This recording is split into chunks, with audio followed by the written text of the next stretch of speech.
Assalamu alaikum. 23 iyul 2023 жыл. Баткен областы. Жаңы жер айыл аймагындагы 70 гектар мөмө жемиш багы. Анын ичинен 10 гектар алма багынын 4-нчы картасы Golden Delicious сортундагы алма. Золотой Green аты менен таанылган биздин Кыргызстанда.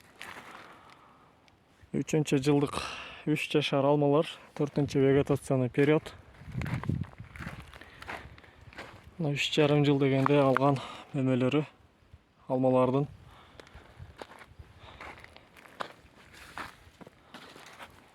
Өсүүлөрү жаман эмес, өсүүлөрү жакшы, 1 жылдык бутактардын узундуктары талапка жооп берет.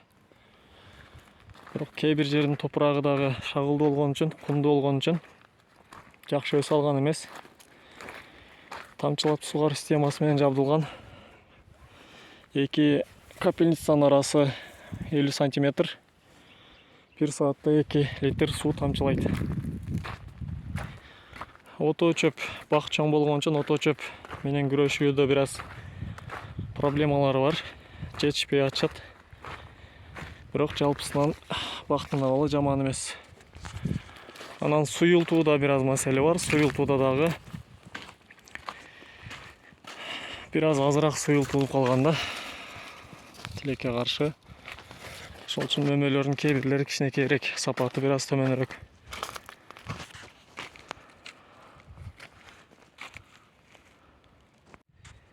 Кара эле 23 iyul 2023 жыл. Баткен областына караштуу жаңы жер айыл аймагындабыз. 70 гектар мөмө жемиш багында. Бул жолу ошо 4-3 метр аралыктарга тигилген полукарлик алмуруттар. Алмуруттарыбыздын көрүнүшү. Булар деле ошол 3,5 жылдыктар. 4-нчы жалбырак жылы.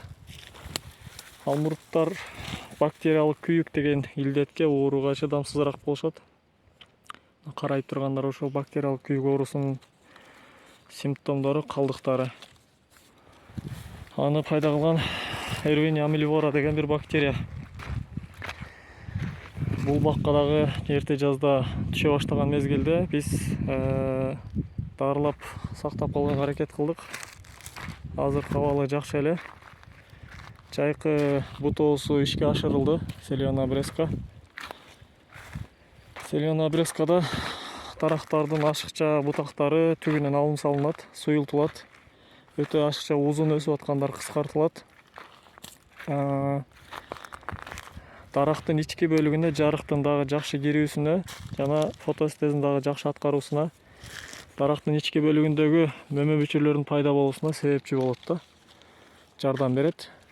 Эгер биз бул жерде мисалы чыканкалаган жерлерибиз бар, июндун 7-леринде келгенде чыканкалаган болчу, мени үйрөтүп кеткенден кийин ошолор уже 1,5 айда мына бир карыштай өсүп калыптыр, божомолду.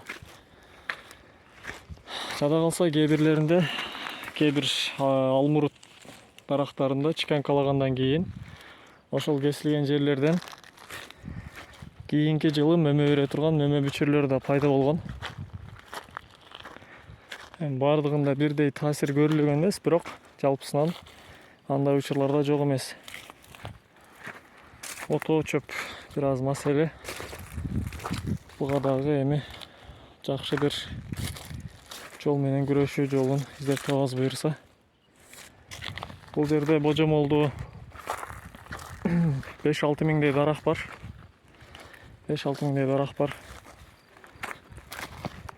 Жалпысынан бактын көрүнүшү ушундай. Ар бир түптө 1-2 алмурут дарагы бар. Лидер формасы берилип атат бул жерде. Биринчи ярус түзүлгөн. Биринчи ярустун бутактары, экинчи яруска уже кетип атат бутактарыбыз.